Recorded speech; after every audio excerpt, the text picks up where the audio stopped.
Então, gente, boa tarde. É, sou, sou Isadora, minha dupla é Fernanda. Tá dando pra me escutar direitinho? Tá sim. Sim. Tá. E nós vamos apresentar, nós somos a dupla 17, vamos apresentar o texto Agroecologia, a dinâmica produtiva da agricultura sustentável, do Miguel Altieri. Pode passar, Fê.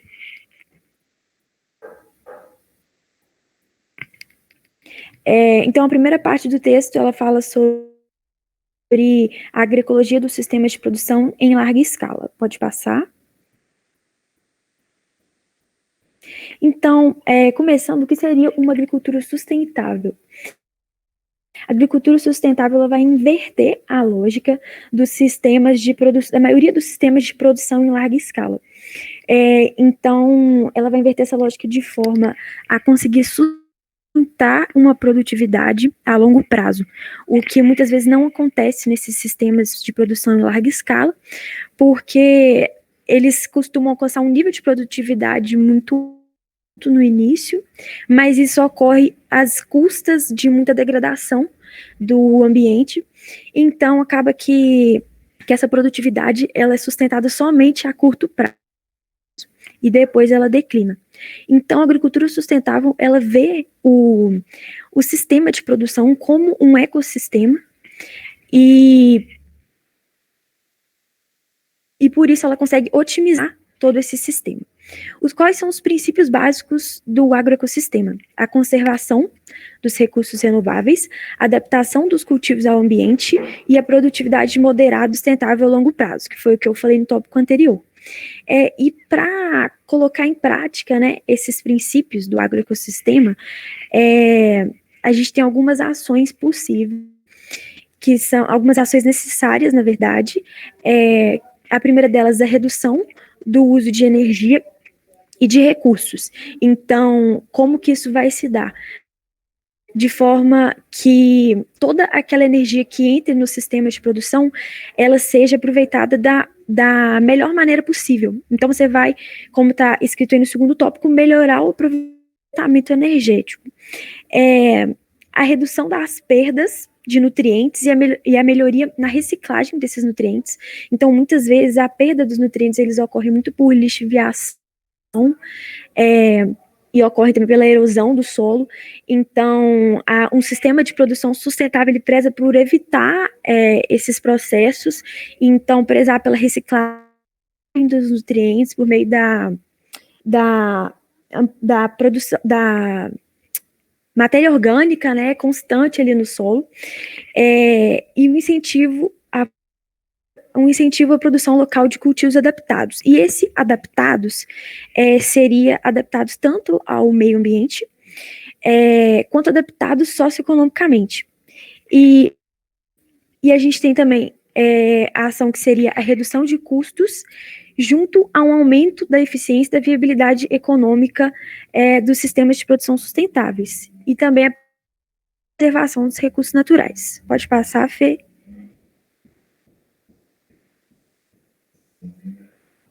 Então, quais são os componentes básicos de um agroecossistema? Primeiramente, a gente tem a cobertura vegetal, que é muito importante tanto para a preservação dos cursos da água, né, porque evita, por exemplo, processos de assoreamento, e também é muito importante para a conservação do solo, porque a raiz, ela consegue fixar o solo, então evita processo de erosão, também por causa, pelo de aumentar, facilitar a infiltração da água no solo, evitando o escoamento superficial e, consequentemente, erosão. Então, outro componente básico é o suprimento de matéria orgânica, igual eu falei anteriormente, que é muito importante para a reciclagem dos nutrientes acontecer. Os mecanismos de reciclagem de nutrientes, que tem a ver com esse suprimento de matéria orgânica, regulação de pragas, que não é feita por meio de químicos, que é feita ali utilizando os componentes bióticos mesmo do ecossistema. E é muito importante ressaltar também todos esses princípios que eu falei, esses componentes, eles devem ser aplicados de forma individual em cada sistema de produção. Então, é necessário assim, reconhecer todas as peculiaridades, singularidades de cada um, para que esses componentes para que esses componentes sejam aplicados da melhor forma possível. Então, quais são, né, os benefícios dos sistemas alternativos de produção? Ao fechamento do ciclo de nutrientes. Então, como eu falei, nesses sistemas alternativos, a gente tem processos que por evitar que esses nutrientes eles saiam do sistema por meio de processos de lixiviação, por meio de processo de erosão, a conservação do solo da água, que é possível devido à redução ou eliminação do uso de agrotóxicos, fertilizantes químicos e adubos sintéticos, e também pela utilização da cobertura vegetal, que, como eu disse, evita processo de assoreamento, contribui para a qualidade do solo, e o aumento do controle biológico de pragas. Então, são os próprios componentes bióticos do ecossistema que vão fazer esse controle, não sendo necessários químicos para isso, então evita essa degradação, e a múltipla utilização da paisagem e o cultivo sem o uso de insumos que degradam o ambiente. Pode passar, Fê? Então, gente, a gente vai apresentar aqui alguns sistemas diversificados de produção que foram no texto. Pode passar. O primeiro, ele se chama sistemas de cultivos múltiplos. Então, o que isso significa? Um exemplo, eu coloquei essa foto aí, é um cultivo de milho com mandioca e com gergelim. Então, são vários cultivos que acontecem juntos, ali no mesmo local mesmo. E eles costumam ser, eles têm uma complementaridade temporal, ou espacial ou fisiológica. Então, dando um exemplo de complementaridade temporal, uma planta, por exemplo, em certa época, ela utiliza do solo, ela requer do solo um nutriente em altas quantidades. Ela precisa ali, vamos supor, de muito fósforo em determinada época. E na época que ela não precisa tanto desse fósforo, então vai ser a época que a outra planta vai dar.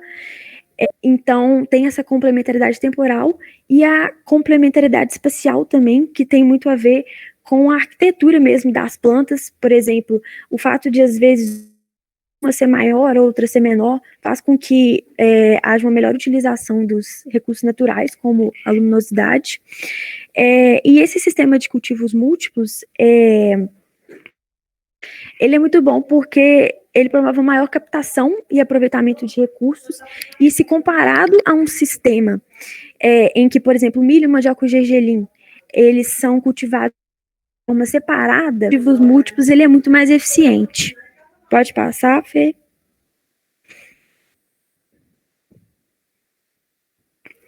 Então, esse sistema diversificado é o que a gente mais escuta falar, né? Que é a rotação de culturas. Então, um exemplo é o trigo, a aveia e um espaço aí para o pousio ou descanso. Então, a diferença da rotação de culturas para os sistemas múltiplos é que não ocorre um cultivo das plantas no mesmo local, igual ocorre no que eu disse anteriormente. O trigo aí, por exemplo, ele está em um local, a aveia está em outro local delimitado e o descanso também do solo está em um local delimitado. O que vai acontecer é uma sucessão desses cultivos, eles vão trocar de posição.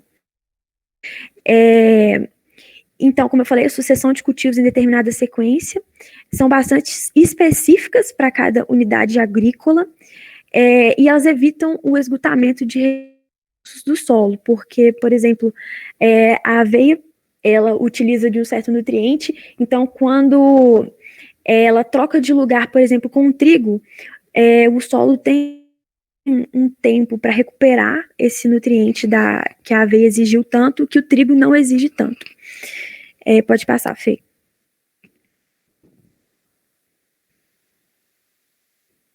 Os cultivos de cobertura, como tem aí na foto, aí tem uma plantação de banana, e essas plantinhas que estão aí mais próximas do solo, mais baixas, que elas exercem a chamada cobertura. Então, elas melhoram a infiltração da água no solo, evitando o escoamento superficial e, consequentemente, a erosão.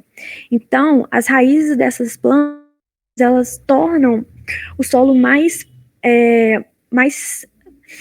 aerado, e também facilitam a infiltração da água nesse solo, além de aumentar a fixação do solo por essas raízes. Então, eles vão evitar que a água, por exemplo, escoe por cima do solo, leve esse solo com ela, que seria o processo de erosão, e as raízes, por ficar no solo, também evitam essa questão da erosão. E também melhora a fertilidade do solo com aumento de matéria orgânica. Pode passar, Fê?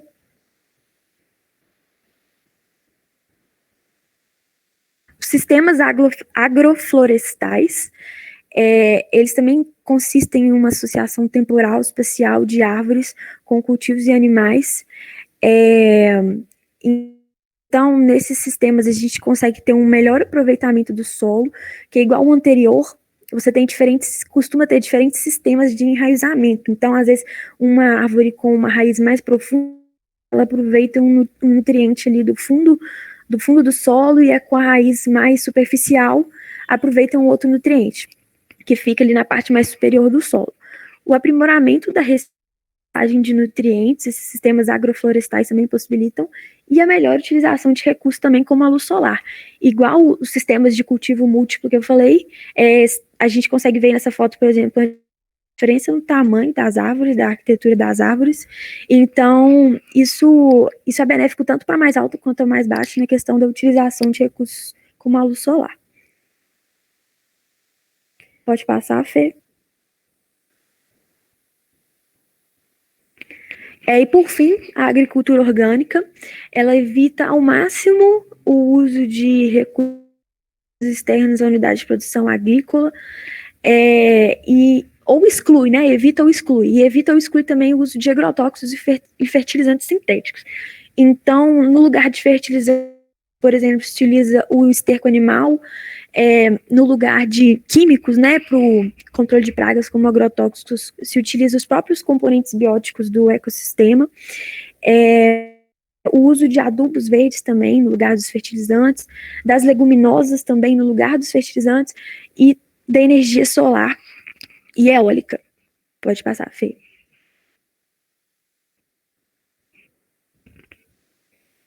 E a agricultura orgânica também, o rendimento dela é muitas vezes comparável ao rendimento da agricultura convencional.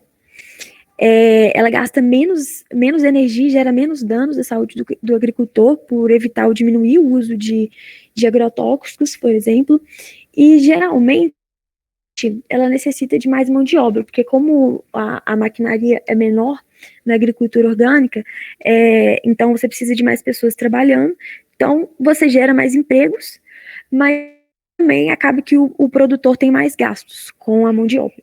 Pode passar, Fê. Então, finalizando a primeira parte do texto, como que ocorre a conversão do manejo convencional para um manejo agroecológico. Primeiramente, são 4 etapas. Então, primeiramente, a gente tem uma eliminação progressiva de insumos do sistema convencional, e isso vai gerar uma queda na produtividade inicialmente. Depois, nós temos a segunda etapa, que é o uso eficaz de insumos, e entre esse uso eficaz de insumos e a substituição dos insumos, a gente tem uma estabilização dessa produtividade, e depois, quando a gente passa a replanejar o sistema convencional de forma que ele comece a se tornar um sistema orgânico, a gente consegue ter, além do aumento da biodiversidade, um aumento também da produtividade. E aí, como eu falei, dá para parar a produtividade tanto da agricultura orgânica quanto da convencional, que é a primeira parte, né, do gráfico com a última parte do gráfico. É isso, gente. Agora nós vamos passar para a segunda parte, que vai falar um pouquinho sobre a questão econômica. Oi, gente, vocês estão me ouvindo bem? Sim. Então, Sim. o próximo capítulo faz uma análise econômica da agricultura sustentável. Ele começa abordando a importância da sustentabilidade agrícola, que, embora seja reconhecida em todo o mundo, possui pouca participação nas políticas econômicas. Isso gera um grande impacto social, econômico e ambiental. A definição de agricultura sustentável está relacionada com a manutenção da produtividade e com o lucro obtido pelas unidades agrícolas. Ou seja, os recursos necessários para o futuro devem ser preservados para que se satisfaça as necessidades de consumo atuais e futuras. Atualmente, a produtividade dos recursos naturais possui um valor insignificante no sistema de produção agrícola. Ao longo do texto, é enfatizado que nenhuma taxa de depreciação é aplicada sobre as perdas relativas aos processos naturais, mesmo que ameacem o futuro. Dessa forma, os sistemas de produção que danificam a estrutura do solo ou desgastam seus nutrientes e matéria orgânica são insustentáveis. Ou melhor, se as mudanças ocorridas forem ignoradas, a degradação dos recursos naturais também será ignorada. Foram utilizados 4 estudos de caso, em 4 países: Índia, Chile, Filipinas e Estados Unidos. O objetivo principal foi determinar a rentabilidade particular das práticas de produção em diferentes contextos agrícolas, estimar as tendências e distorções da política agrícola e apontar políticas alternativas. Desse modo, os estudos de caso forneceram 8 recomendações para estimular a agricultura sustentável e o desenvolvimento econômico. Elas incluem reformas institucionais, reformas políticas, melhoras nos instrumentos de monitoramento e avaliação do desempenho político. Quem tiver interesse em aprofundar mais os estudos de caso, recomendamos que leia esse capítulo, pois é muito enriquecedor e esclarecedor. O último capítulo que vamos abordar é a conclusão. O autor nos traz reflexões sobre os benefícios da agricultura sustentável e como incentivar esse meio de produção. Sabemos que as populações aumentaram, as propriedades rurais estão ficando menores, o ambiente está se degradando e a produção de alimentos está diminuindo. Logo, diante dessa crise, é necessário o desenvolvimento de programas rurais com o intuito de prevenir o colapso da agricultura camponesa, transformando-a em uma agricultura mais sustentável e produtiva. Dessa forma, é preciso que os responsáveis percebam o potencial da agroecologia e incorporem estratégias que promovam uma melhor qualidade de vida aos camponeses, aumentem a produtividade da terra dos agricultores que competem no mercado e promovam a geração de renda e trabalho dentro das pequenas propriedades. Além disso, as técnicas agroecológicas reduzem a dependência do agricultor de utilizar insumos químicos de alto custo. Com isso, é possível produzir altas colheitas e ainda manter a fertilidade do solo. Somando a isso, é necessário otimizar o uso de recursos disponíveis no próprio local, como plantas, animais, solo, água, clima e população, de modo que estes complementem uns aos outros. Devem ser levados em conta no processo de desenvolvimento de um agroecossistema autossuficiente, diversificado e variável economicamente, a conservação de energia e de recursos, a qualidade do ambiente, a saúde pública e o desenvolvimento socioeconômico justo. Por fim, ficou explícito no texto que os requisitos para uma agricultura sustentável são o gerenciamento, uso e conservação de recursos produtivos, mudança institucional, organização social, crescimento da capacidade, desenvolvimento de recursos humanos e pesquisa participativa, políticas agrárias compatíveis, mercados e preços variáveis, incentivos financeiros, proteção ambiental e estabilidade política, bem como o desenvolvimento e difusão de tecnologias apropriadas e acessíveis. É isso, gente. Obrigada pela atenção.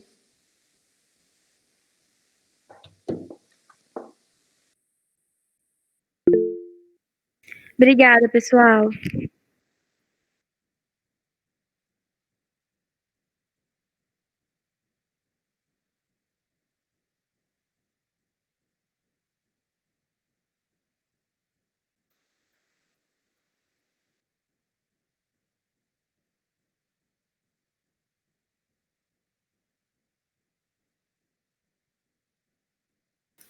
Boa tarde, Boa tarde, gente. Paula. Pode começar.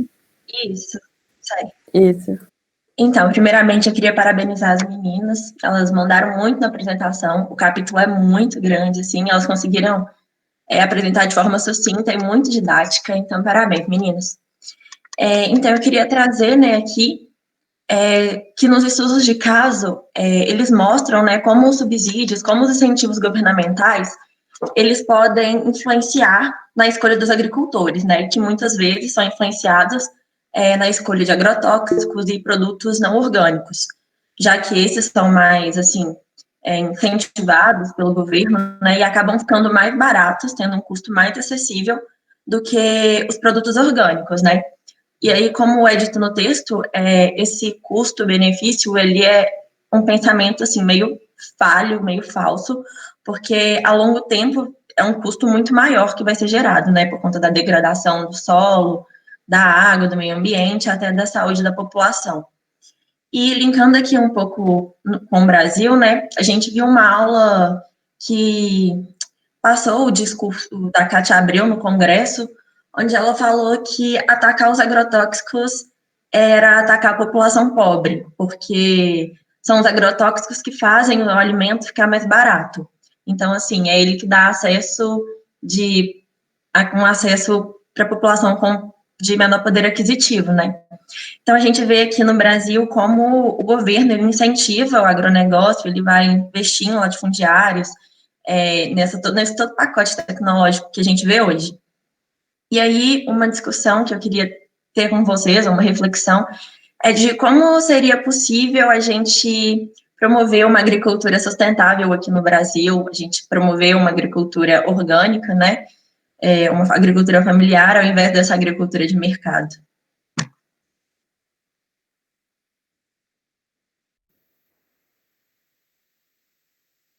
A Duda vai comentar ou eu posso falar? Pode falar. Tá. Então, Paula, obrigada. Adorei a discussão também que você levantou. E queria falar também que no projeto de pesquisa que eu estava fazendo, que eu estou fazendo, na verdade, eu cheguei a pesquisar para a primeira parte a PLOA, que é o projeto de lei orçamentária anual, mas de 2019, não de 2020. E nesse projeto de lei, gente, vocês estão me ouvindo? Sim, sim. Sim.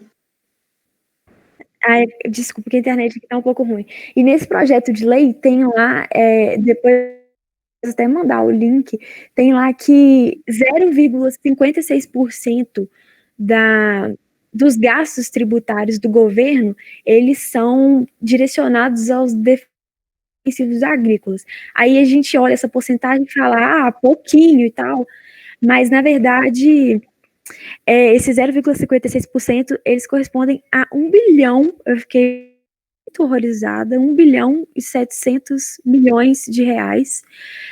Então, assim, eu acho que para a gente começar um processo assim de mudança da agricultura no Brasil para um formato mais sustentável agroecológico, começa por aí. Porque eu acho que a gente tem que, primeiramente, desincentivar essa questão dos defensivos, porque incentivando é óbvio que vai ter gente que vai continuar com esses insumos.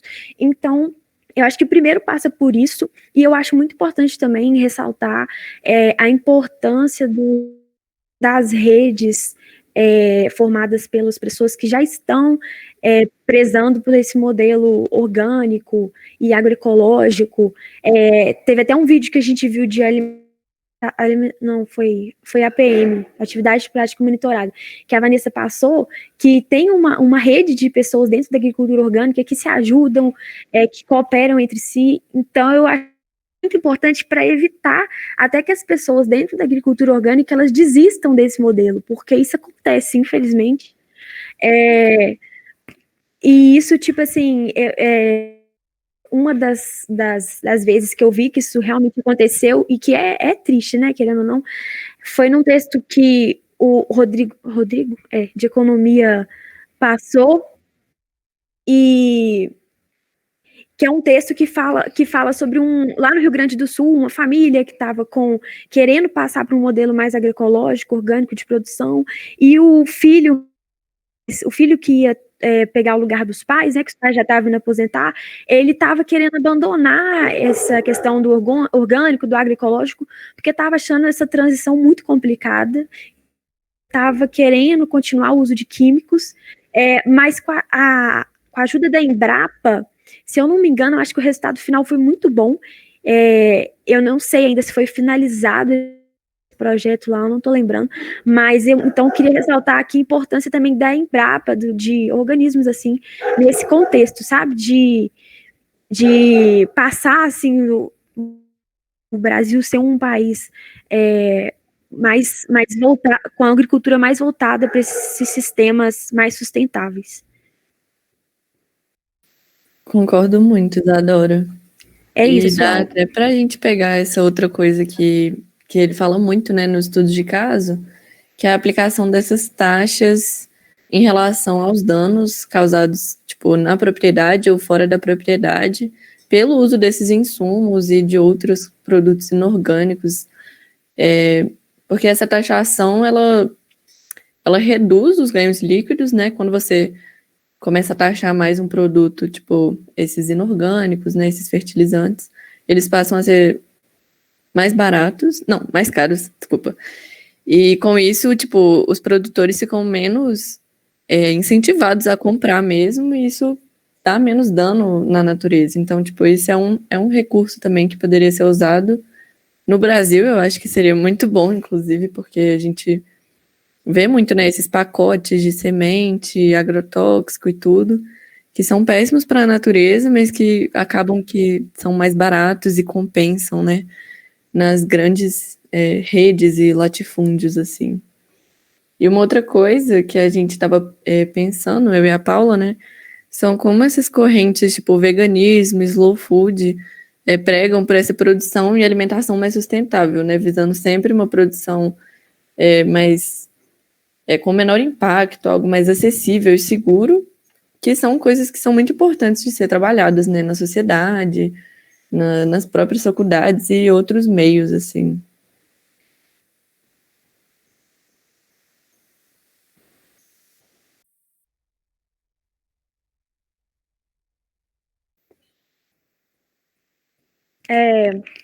Concordo, Duda. Eu achei que essa parte que o texto fala sobre a questão econômica, essa questão da taxação, né?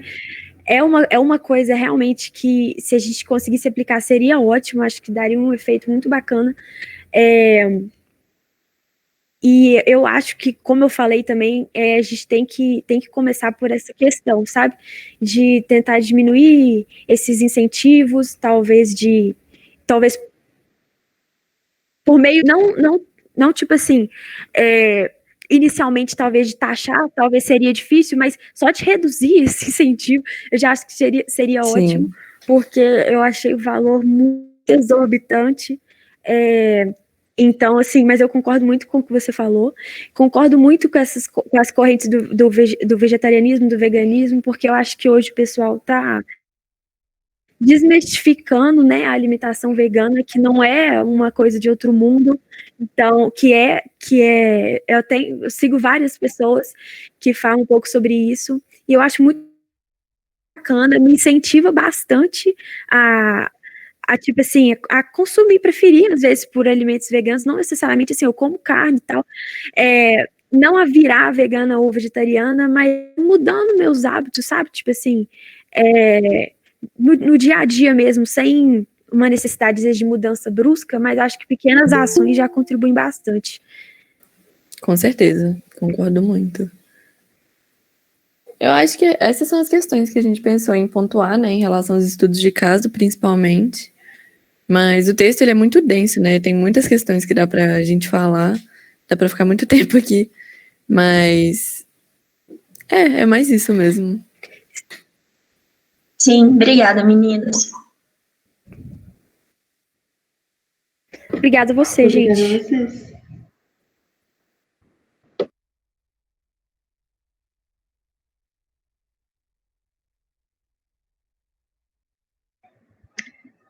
Vou começar a apresentar aqui a tela.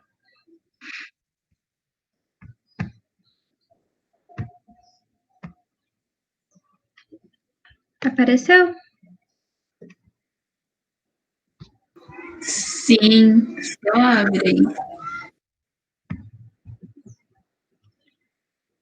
Oi, gente. Então, eu sou a Laís e junto com a Aline a gente vai estar apresentando o texto de 18, que ele se chama Geografia da Riqueza, Fome e Meio Ambiente, pequena contribuição crítica ao atual modelo agrário e agrícola de uso dos recursos naturais.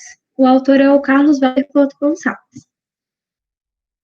Primeiramente, eu vou fazer um pequeno resumo sobre as coisas que falam no texto. O texto, de maneira geral, ele realiza uma discussão sobre as questões geopolíticas envolvidas no debate sobre a fome, meio ambiente e produção de alimentos, sendo estas a segurança alimentar. Ele também faz uma crítica ao modelo atual agrário agrícola, também fala um pouco da Revolução Verde, do impacto dos agronegócios nos biomas brasileiros, a divergência do uso de transgênicos e, por fim, ele propõe uma reflexão sobre uma nova racionalidade para o desafio ambiental. Na introdução, ele cita uma constatação do autor José de Castro, que já vai trabalhado em outros seminários, que esse autor, né, ele falou que a fome é o problema ecológico número 1, no sentido que todo ser vivo ele tem que se alimentar. E aí, atualmente, as questões geopolíticas que foram levantadas pelo Josué nas obras deles, elas têm sido cada vez mais debatidas, e essas questões elas estão vinculadas à fome e ao meio ambiente, né? Nesse sentido, ele apresenta que a agricultura convencional ela é cada vez mais dependente de insumos externos, e isso se aplica principalmente aos 4 principais grãos, que são a soja, o arroz, o trigo e o milho. Além disso, esse conhecimento científico associado à produção desses insumos, ele fica concentrado em países hegemônicos e nas grandes corporações que são donos das patentes desses produtos. Também, o conhecimento produzido nesses laboratórios, ele entra cada vez mais em confronto com o conhecimento patrimonial coletivo comunitário local. Isso provoca uma uniformização da agricultura, uma vez que há o rebaixamento desses outros tipos de uso do solo e de manejo, né, dos cultivos. No entanto, esses mesmos conhecimentos, eles são usados pelas grandes corporações para produzir seus produtos. Um exemplo disso é que o trigo usado no Canadá, ele tem o gene de 14 países diferentes. Isso significa que as multinacionais, elas obtêm dessa forma, de forma gratuita, principalmente desses países emergentes e subdesenvolvidos, os genes, né, as características necessárias para produzir os insumos, e depois vendem isso a um certo preço, com a justificativa de propriedade intelectual. Assim, o conhecimento ele tem que se dissociar daqueles que o produziram, o que também afeta a biodiversidade. Um exemplo disso é um cultivo de milho que ocorreu em 1970 nos Estados Unidos, que foi usado uma espécie transgênica de milho que era muito suscetível à propagação do fungo Bipolaris maidiz. Isso provocou, de acordo com um relatório da Embrapa, cerca de 1 bilhão em prejuízo por conta dessa propagação da doença. Dessa forma, a segurança alimentar da população, ela passa a depender apenas de poucas corporações que detêm esses conhecimentos e insumos para a produção de alimentos. E esse modelo que eu acabei de escrever, ele também se aplica ao Brasil, uma vez que há o utilizo de monocultivos, há uma intensa concentração fundiária, o que provoca segurança alimentar no país, né? E tanto dos agricultores como do restante da população. Dessa forma, o autor, ele cita essa frase do Jorge Rulli, que ele fala da Argentina, mas pode ser aplicada ao Brasil, que é o que produzimos, o que sobra e o que vale cada vez menos. No entanto, apesar de todas as contradições desse modelo agrícola, ele continua expandindo em nível mundial, e é isso que o autor começa a discutir a partir de agora. Boa tarde, pessoal. Eu sou a Aline e vou falar um pouco da Revolução Verde. A Revolução Verde, além de tentar combater a fome trazida pelas guerras, ela buscou, em um contexto de Guerra Fria, combater o socialismo, que, com o advento da Revolução Chinesa, Camponesa e Comunista de 49, estava se destacando ao lutar contra a fome e a miséria. Mas como ela fez isso? Ela fez isso por meio da despolitização da fome, transformando esse problema em algo restrito ao campo do meio técnico-científico. Porém, há algumas contradições. A produção de soja, por exemplo, de 79 a 2001, aumentou 166%. Porém, os preços se reduziram a 45% em 2001, do que era em 79. Com isso, e com o advento da urbanização, o trabalhador passou a comer mais alimentos industrializados, já que para promover a acumulação de capital, a queda dos preços não foi passada para o consumidor final, e boa parte dos trabalhadores começou a ser substituída por máquinas. Pode passar. Como podemos ver nesse slide, em Iowa, 79,1% do que se gasta nesse modelo agrário agrícola é destinado à compra de insumos agrícolas, enquanto que aqui no Mato Grosso, por exemplo, essa porcentagem fica em torno de 86,4%, o que evidencia a concentração fundiária, a diminuição da participação do trabalhador e a falta de terras, já que tudo está sendo substituído por tratores, computadores e insumos agrícolas. Em relação à erosão do solo, o barateamento das terras está facilitando a retroalimentação do modelo agrário-agrícola exportador, pois as pessoas abandonam as terras que ficam improdutivas e compram essas baratas, deixando um rastro de destruição pelo surgimento de ravinas e vossorocas. Por fim, a criação de estradas, hidrovias e portos facilita a exportação de commodities, mas destrói boa parte do Cerrado e da Amazônia brasileira. Agora eu vou falar um pouco sobre a expansão do agronegócio no Cerrado. O Cerrado ele ocupa cerca de 22% do território brasileiro, segundo o Ministério do Meio Ambiente. Entretanto, ele possui a menor área de proteção integral, cerca apenas de 8,21% do território total. E, além disso, ele sofre bastante por conta do agronegócio. Um exemplo disso é que as chapadas, elas, por serem territórios planos, elas demandam menor custo energético, então isso é muito alvo do agronegócio. As terras, elas são adquiridas muitas vezes a preços baixos e também pela prática da grilagem. E o autor também ressalva que, apesar disso estar degradando o Cerrado, as relações entre o homem e a natureza, elas são presentes em parte de qualquer agrossistema, né? A domesticação de plantas, de animais e outras relações. No entanto, com o advento do capitalismo, essas relações foram se modificando e se perdendo. E o cercamento das terras comuns privou os camponeses das terras e provocou o êxodo rural. Aí, ele também traz que tradicionalmente, esses camponeses eles conviviam nas terras sem nenhum registro de propriedade, ao lado de fazendeiros que mantinham essas terras para a pastagem natural do gado. Mas com a expansão do agronegócio, isso tem se modificado e tem crescido a resistência de grupos que visam o livre acesso ao babaçu e o pequi, por exemplo. No Maranhão, tem isso feito sobretudo pelas camponesas, que são conhecidas como as mulheres quebradeiras de coco babaçu. Além disso, esse tipo de agricultura, com o uso intensivo da terra, ele também tem como característica a monocultura e a homogeneização do uso dos recursos naturais, uma vez que, como eu já disse anteriormente, há essa valorização desse módulo agrícola convencional em detrimento de outros conhecimentos da terra. Isso causa um profundo desequilíbrio hídrico, além da desapropriação dos camponeses do Cerrado e a perda da diversidade biológica, cultural e outras formas de uso de propriedades distintas.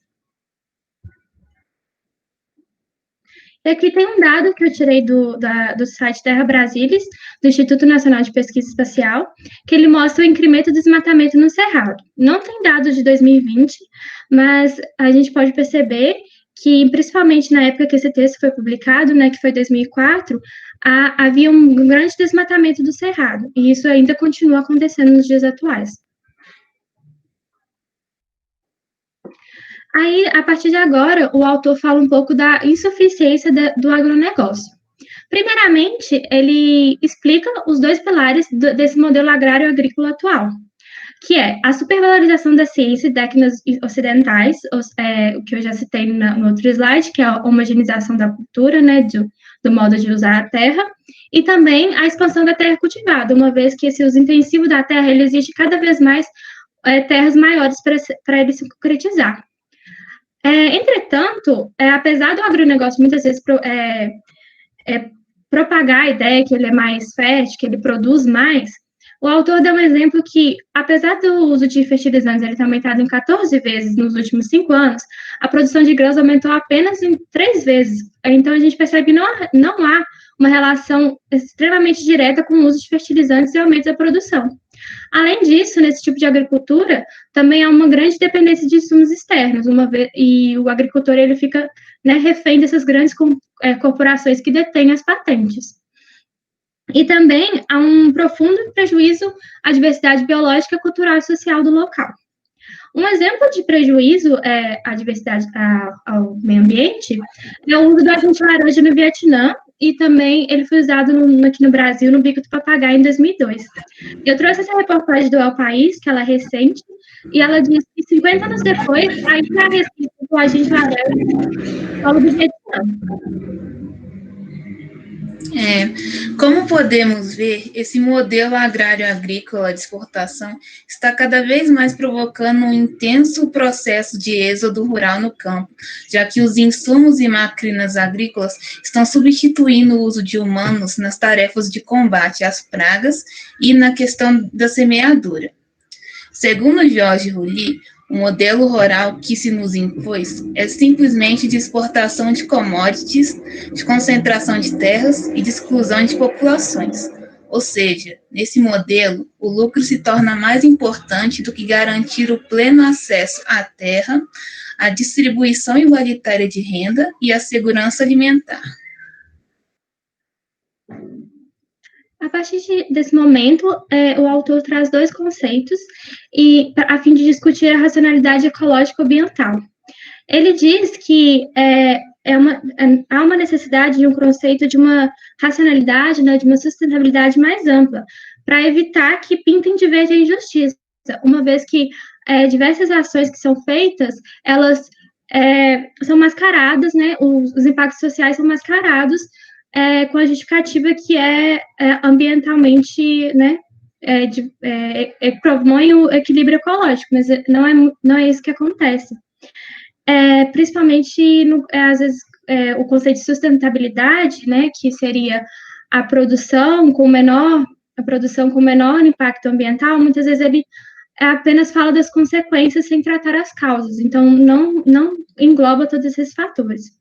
Ele também traz que o modelo agrícola atual, ele tem uma forte aliança oligárquica entre 4 componentes, sendo eles as grandes corporações financeiras internacionais, que fornecem o dinheiro, né, os empréstimos necessários para a produção, as grandes indústrias, laboratórios de insumos agrícolas, que são detentoras das patentes, né, das sementes, dos defensivos, as grandes cadeias de comercialização ligadas aos supermercados e farmácias, que são o modo de escoamento dessa produção, e também os grandes latifundiários exportadores de grãos, que são os detentores das terras e que utilizam desse modelo, né, para produzir. Outra coisa que ele ressalva também é que há uma diminuição do uso desses insumos em países desenvolvidos e o aumento deles em países mais pobres, conforme o relatório da PNUD, é isso. E aí, um dado que eu consegui no Atlas do Agronegócio, de 2018, ele diz que esse uso o Brasil, ele é o maior usuário de agrotóxico no mundo, né? Então, isso evidencia esse caráter agrícola no nosso país, né? O caráter do agronegócio no nosso país. Os transgênicos, ao mesmo tempo em que podem ser usados para dar mais autonomia ao camponês, criando sementes mais adaptadas à seca e à umidade, diminuindo o uso de insumos agrícolas, podem também reduzir a autonomia do camponês, ao promover a maior produtividade, só que por meio de venda casada de sementes transgênicas patenteadas e defensivos agrícolas, o que demonstra o caráter complexo e multifatorial que eles têm.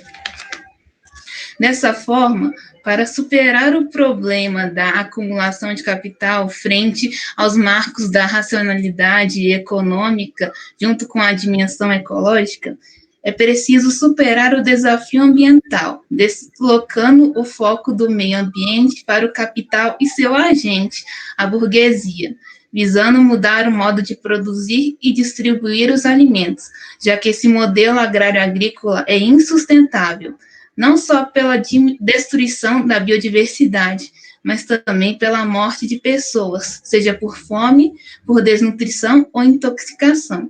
Um exemplo de acidente que já matou várias pessoas foi esse em Bhopal, na Índia, onde atualmente mais de 600 milhões de pessoas morreram devido a uma intoxicação por isocianato de metilo, um forte inseticida.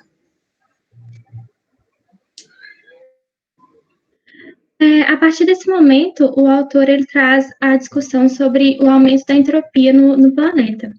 Ele diz que, através do lixo e também do efeito estufa, isso aumenta a entropia do nosso planeta. A entropia, ela é a desordem, né? E ele também diz que os sistemas vivos, eles andam no sentido contrário à entropia, que seria a negentropia, por conta que eles possuem a fotossíntese, uma diversidade biológica e uma complexidade das cadeias tróficas que constituem esses ecossistemas. Além disso, o autor ele afirma também que as regiões tropicais, por elas terem maior diversidade biológica, com circuitos complexos de matéria e energia, eles são os que mais sofrem com esse aumento da desordem. E também, esse aumento, né, da desordem do planeta, ele também provoca diversos prejuízos ambientais, como a erosão genética e a perda das redes de ligações intraespecíficas e interespecíficas. E a monocultura, como que a monocultura ela contribui para esse aumento de entropia, né? Por elas serem agrossistemas altamente simplificados e dependentes de insumos externos, muitas vezes elas não conseguem fazer, né, esse equilíbrio do solo, dos nutrientes, e isso provoca essa perda da diversidade que eu já citei anteriormente. Além disso, o autor, ele também disse que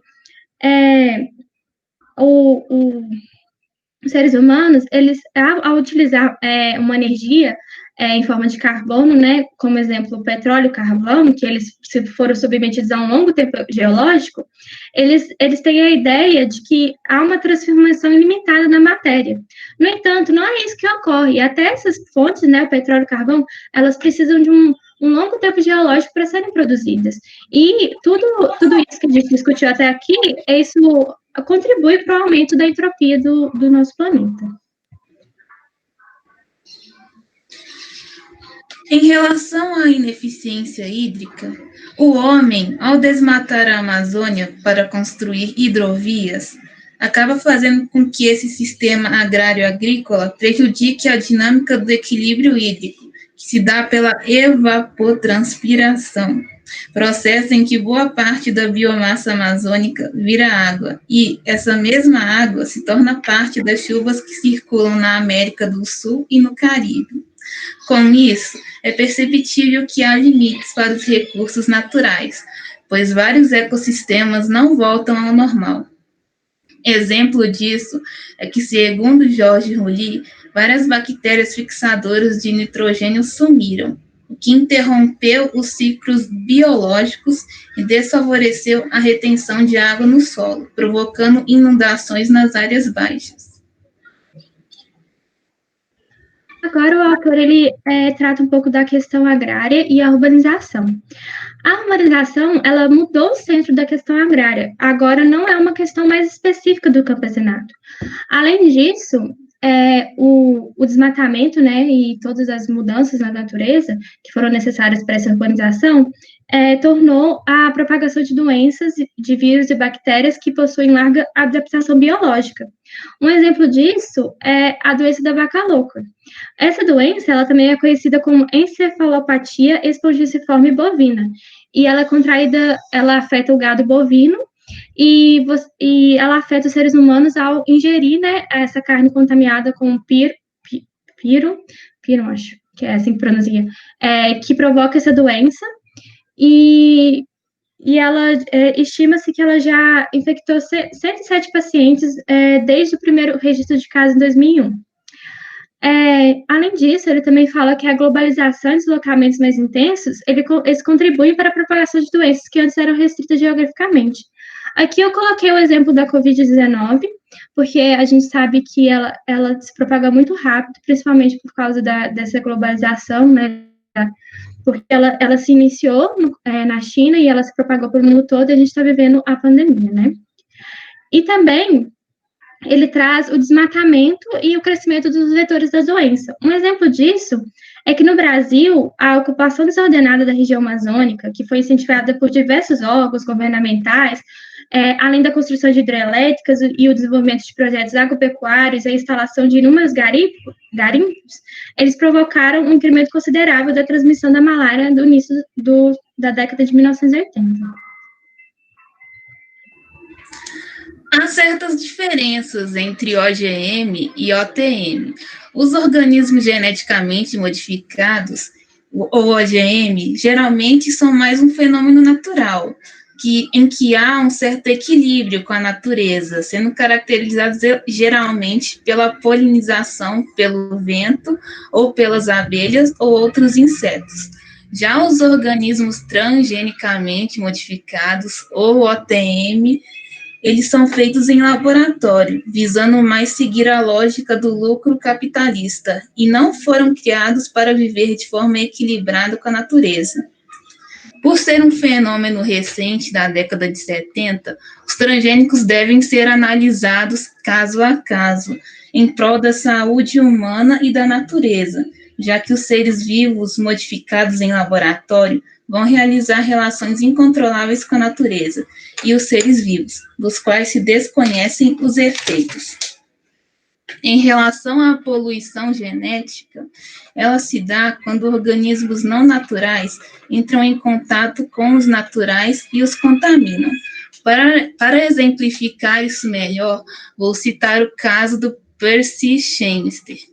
Ele é um agricultor de milho que teve o seu milharal contaminado por parte de genes transgênicos do milho da Monsanto, através do vento, o que fez com que o Percy tivesse que pagar uma indenização de $20 mil à Monsanto, que o acusou de ter roubado as sementes transgênicas da Monsanto. Agora, nessa parte, o autor ele fala um pouco sobre a ciência, técnica, direito e política no ambiente em questão. Ele diz que, atualmente, tentamos controlar o tempo com base apenas no capital, sem levar em conta as temporalidades e especialidades que independem desse tempo, como as naturais. Como a Aline citou anteriormente, né, por exemplo, no caso dos transgênicos, só vamos saber as implicações para a saúde e meio ambiente daqui a uns anos. Então, não há como medir isso, né? E também ele traz o conceito, né, de time is money, porque agora nesse sistema capitalista tudo é voltado para a produção de dinheiro. E também ele afirma que há diversos complexos culturais naturais que eles devem ser levados em conta, pois eles constituem patrimônio da humanidade como um todo e eles possuem importância. Não é somente aquele que é vigente atualmente, né, que é esse modelo que a gente está discutindo. Um exemplo disso é também a difusão do mesmo padrão de territorialidade e resolução de conflitos. A maioria dos países, atualmente, ela adota um modelo europeu, né, de Estado, território nacional e de divisão de poderes. No entanto, isso leva a um desperdício de outras experiências da humanidade. Além disso, ele fala sobre as atividades primeiras e atividades segundas. As atividades primeiras, elas seriam aquelas que ocorrem primeiro com a sociedade, com a natureza, como a agricultura, a pecuária, o extrativismo vegetal e a caça e a pesca, e também o extrativismo mineral. Que, em seguida, essas atividades elas fornecem material necessário para que ocorram as atividades segundas, que seriam a indústria e os serviços. Isso, e ele também fala que quanto mais as atividades segundas elas se ampliam e sejam concentradas e desigualmente distribuídas espacialmente, mais isso demanda que as atividades primeiras elas sejam subordinadas a elas. E isso também cria a ideia de povos e lugares primeiros e povos e lugares segundos, né, que o autor até usa, né, tipo, durante o texto, aquele países de terceiro mundo, países de primeiro mundo. E ele reforça a crescente importância dos camponeses indígenas e de outras populações para garantir a diversidade cultural, né?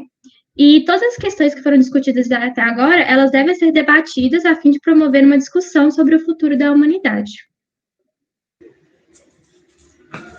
Em relação à questão da concentração fundiária e a restrição da participação do camponês, estão cada vez mais presentes nesse modelo de exportação de commodities. Elas estão cada vez mais presentes nesse modelo de exportação de commodities, visto que a produção de alimentos fica nas mãos de poucas empresas transnacionais, o que também favorece a insegurança alimentar, pois essas empresas não falam como cada alimento é preparado, nem se causam riscos à saúde.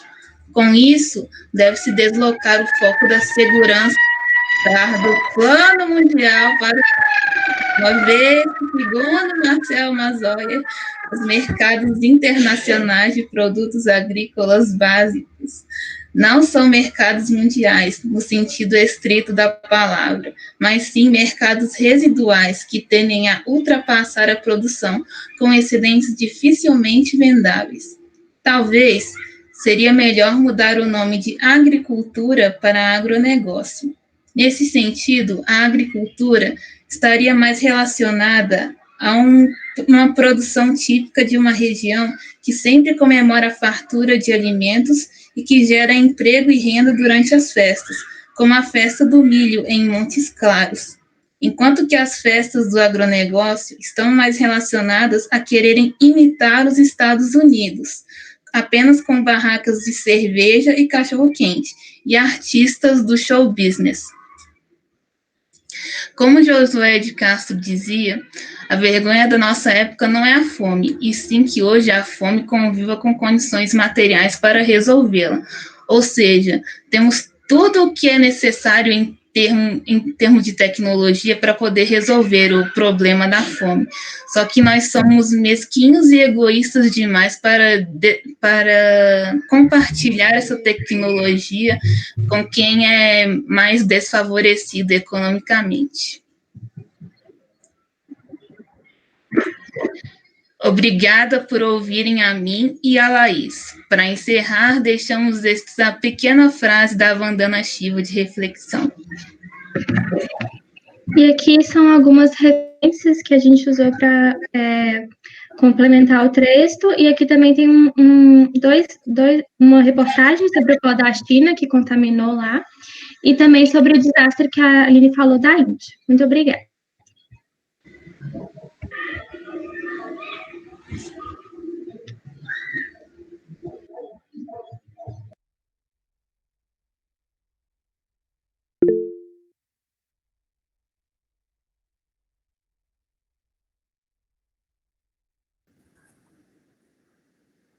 Isso. Deixa eu só compartilhar na tela.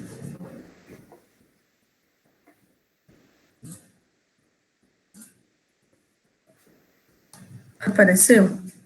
Apareceu. Boa tarde. Primeiro eu queria parabenizar as meninas aí, foi uma apresentação ótima. E a partir do texto que a gente decidiu discutir um pouco mais, em referente a essa destruição que o agronegócio, a agropecuária e essa forma produtiva faz sobre os biomas sobre os biomas em geral, né? E no texto, inclusive, o autor cita que essa distribuição em climas tropicais, como é o caso do Brasil, é ainda pior, porque é uma diversidade biológica muito grande. Então, perdendo isso, a gente perde muita coisa. Vocês, inclusive, falaram aí na apresentação de vocês um pouco mais sobre o cerrado, né, com gráfico, para exemplificar. Aí a gente trouxe esse mapinha aí, só para ilustrar um pouco melhor essa diversidade mesmo, muito grande que o Brasil tem, que vai da Amazônia, Cerrado, Pantanal, etc., com alguns animais típicos de cada um. Daí, pode passar, mano. Daí a gente pegou algumas referências. Primeiro, a gente queria falar um pouco mais sobre as queimadas do Pantanal, né, que estão acontecendo muito recentemente, e vários estudos já mostram que elas foram causadas por grandes produtores da agropecuária, do agronegócio, para poder expandir a área de pasto, expandir a área de plantio, aumentar a monocultura e gerar uma desigualdade de terra ainda maior, né, no país. Isso acabou gerando um desequilíbrio no ecossistema, perda de nutrientes e o empobrecimento do solo mesmo, além de matar os animais e acabar com o habitat de cada um. E também, a respeito da Amazônia, a gente pegou um dado que foi divulgado no dia 7/8 pelo INPE, que mostra que o desmatamento na Amazônia aumentou 34% nos últimos 12 meses, em comparação com o mesmo período do ano anterior. Ou seja, é a expansão dessa fronteira agrícola, né, para poder ganhar mais terra, mais monocultura, plantar soja, passar boiada, e etc. E também falando um pouco mais da Mata Atlântica, a Mata Atlântica é o bioma mais desmatado do país, e cerca de 70% da população do país vive nessa área, né? Então, ela é muito desmatada devido a esse aumento da expansão da urbanização, para cada vez expande mais, né, para morar mais pessoas, e também devido ao agronegócio. E um reflexo, né, que todo esse desmatamento gera, para a gente aqui de BH, inclusive, é que os rios que abastecem a cidade de Belo Horizonte, de São Paulo e do Rio de Janeiro acabam sendo muito prejudicados devido a esse desmatamento desenfreado na Mata Atlântica. Isso. Primeiro, boa tarde, gente. Parabéns, meninas. Foi uma apresentação muito boa e muito interessante.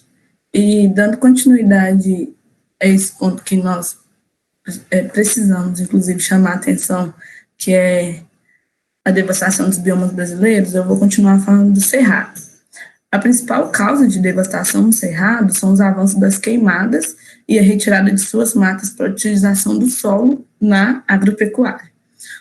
Um dado que é muito intrigante é que no Cerrado é um dos biomas onde é menos difícil conseguir desmatar de forma legal. E mesmo assim, é um dos biomas que também é mais desmatado de forma ilegal. Então, é muito controverso isso, porque há muito desmatamento em áreas que são de preservação ambiental e tudo, a maioria, pelo menos, voltada para o agronegócio e a utilização do solo. Inclusive, o Cerrado é conhecido como celeiro do agronegócio brasileiro e caixa d'água das bacias hidrográficas de outros biomas, como Amazônia, Caatinga e Pantanal. Nós achamos um dado do Repórter Brasil, onde imagens de satélites mostraram a derrubada sem permissão da mata de fazendas no Cerrado. E essa destruição estava ligada diretamente com frigoríficos grandes, a exemplo da JBS. Então, a partir disso, de tudo que a Ju falou, a gente vê o tanto que a agropecuária está voltada para o desmatamento.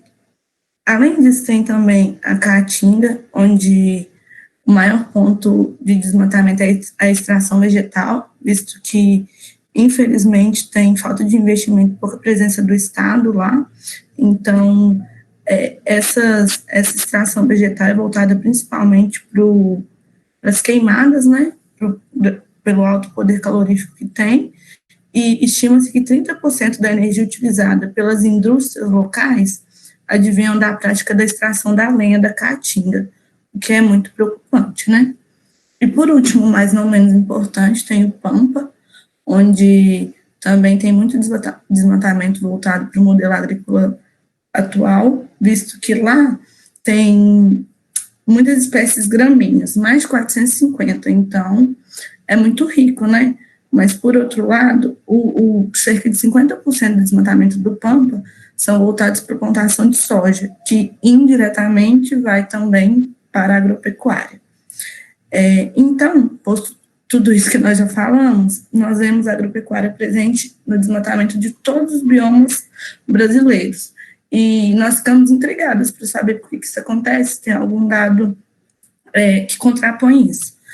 Nós pesquisamos um pouco na internet algumas contradições sobre o modelo atual agrícola brasileiro e confesso que foi muito difícil a gente achar coisas negativas, porque a grande mídia não fala muito sobre, foi bem complexo, mas nós vimos que, hoje em dia, a indústria do agronegócio contribui com cerca de 20% do PIB, de acordo com a Embrapa.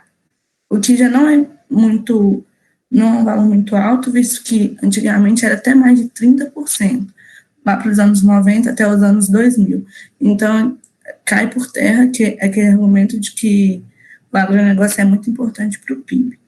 Em contraponto, nós também vemos que agora no governo atual, tudo é político. Então, estão tendo vários jogos políticos para favorecer o agronegócio. A exemplo de algumas propostas que foram para o Congresso sobre a anistia de dívidas. Em fevereiro do ano passado, o presidente queria pôr essa proposta em jogo para anistiar a dívida do agronegócio de cerca de 15 bilhões de reais. Então, assim, é muita coisa que poderia estar sendo investida em outros setores. Também teve um desconto bem alto, que foi um desconto de até 95% para a liquidação de dívidas. Então, assim, algumas empresas puderam pagar só 5% das dívidas. E agora, no contexto atual, o governo fez uma proposta, agora em agosto de 2020, para prorrogar as dívidas para os produtores rurais que tiveram as atividades prejudicadas pela Covid.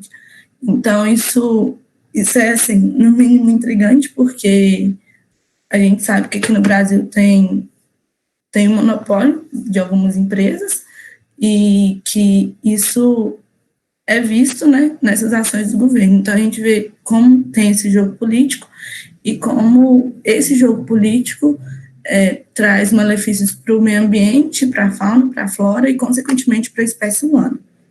O último ponto que nós gostaríamos de abordar são os impactos que são colocados pelo modelo atual, que são principalmente, como a gente falou aqui, o desmatamento, que tem influência direta na qualidade de vida, principalmente das comunidades, que são quilombolas, comunidades indígenas, essas minorias que vivem diretamente lutando contra isso todos os dias.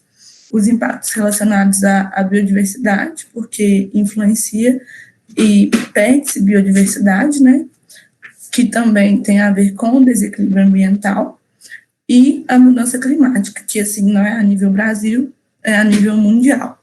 Aí do lado nós temos 3 fotos, que a primeira é do famoso correntão na Amazônia, né, que é para pastagem. A do meio são dos garimpos, que muitas vezes também contaminam a terra com mercúrio.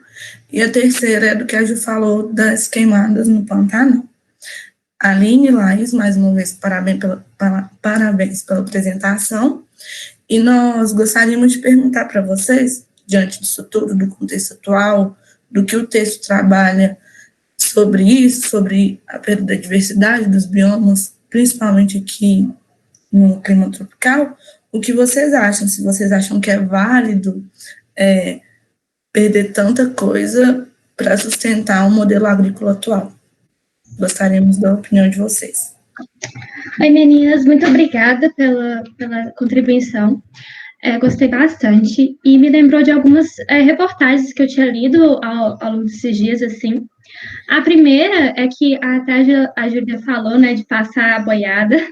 Aí eu lembrei da questão que falaram, né, que o boi, ele é um bombeiro do Pantanal. Aí eu fui pesquisar um pouco sobre isso, porque como que eles chegaram nessa conclusão? Aí eu achei, né, até o G1 postou sobre um levantamento do FMG, que ele questionou essa afirmação e que mostrou que em regiões que tinham mais boi, tinha mais queimadas, então não tinha nenhuma ligação direta sobre isso. Não estou falando, né, eles não afirmam que o boi ele causa queimadas, estou falando que ele não ajuda a diminuir elas também, né? Então, eu realmente acho que tem que rever principalmente esse modelo de exportação e esse modelo também de consumo de carne. Como já foi citado também em outros seminários, no seminário anterior também, né, sobre a questão de diminuir o uso de carne. Eu li no Joio Trigo, até anotei, que para manter, em 2018, para manter 231 milhões de cabeças de gado, os pecuaristas eles dedicavam uma área 2,5 vezes maiores do que a de lavouras. Então, é meio que insustentável, assim, pensando, principalmente porque isso vai grande para exportação. Então, eu não vejo como que isso beneficia o país como um todo, uma grande parte do país. Até no texto ele fala que esse modelo atual, ele beneficia poucas pessoas, e se ele fosse feito de uma maneira justa, igualitária, ele poderia beneficiar muito mais. Então, eu realmente não acho que vale a pena todo esse se não tiver planeta, não vai ter acumulação de capital. Então, o mínimo que a gente tem que fazer é preservar o planeta, né? Então, eu estou fazendo completamente o contrário. Então, eu acredito sim que tem que rever isso tudo e todos esses dados aí que vocês trouxeram sobre desmatamento e tal, me deixa bastante aflita, assim, porque é muita coisa que vai perder, muita coisa que a gente nem conhece e que a gente está perdendo por causa de dinheiro que nem está beneficiando a população, né? Então, é isso. Não sei se a Aline quer complementar, mas eu vou. Muito obrigada pela contribuição, meninas.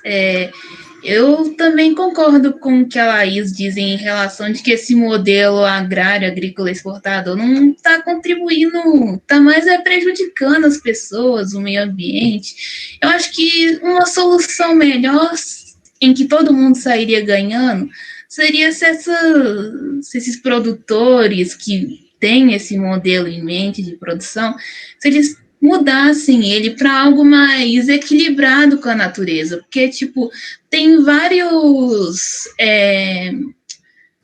meios de se produzir e conservar a natureza. Por exemplo, o consorciamento.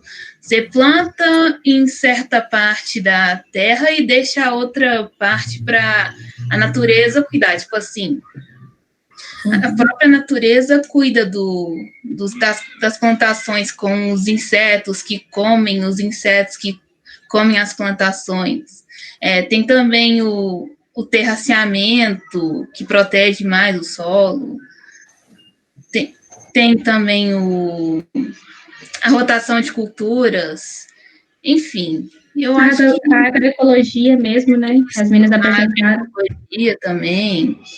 Aí eu acho que aí iria proteger um pouco mais a biodiversidade e a gente não ia perder tanto, nem muito menos ter as pessoas doentes com novas doenças que podem surgir por conta do desmatamento, igual já surgiu a Covid, surgiu uns 4 tipos de dengue por conta do desmatamento. É isso, gente. Eu concordo com vocês. Tá sendo tudo a um preço muito alto para o meio ambiente, o que é muito preocupante. Enfim, era isso que gostaríamos de pontuar, não vou me delongar muito aqui, mas parabéns, meninas, a apresentação foi ótima. Muito obrigada. Obrigada pela contribuição também. Por nada.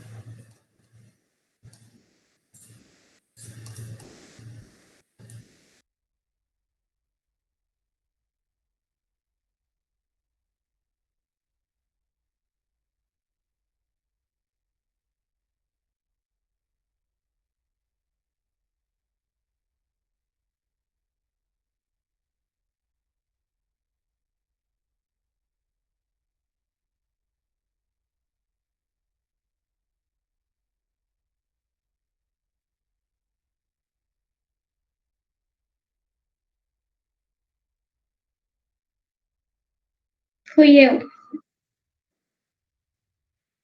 Eu vou mandar aqui, tá aberto aqui.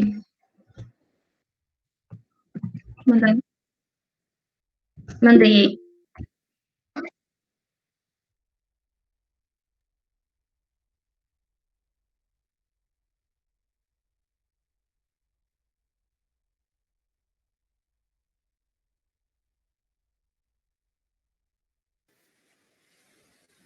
Ô, Pedro, as dúvidas, é que eu tenho dúvidas do meu trabalho especificamente, sabe, do meu grupo. Aí a gente tira amanhã ou tira hoje?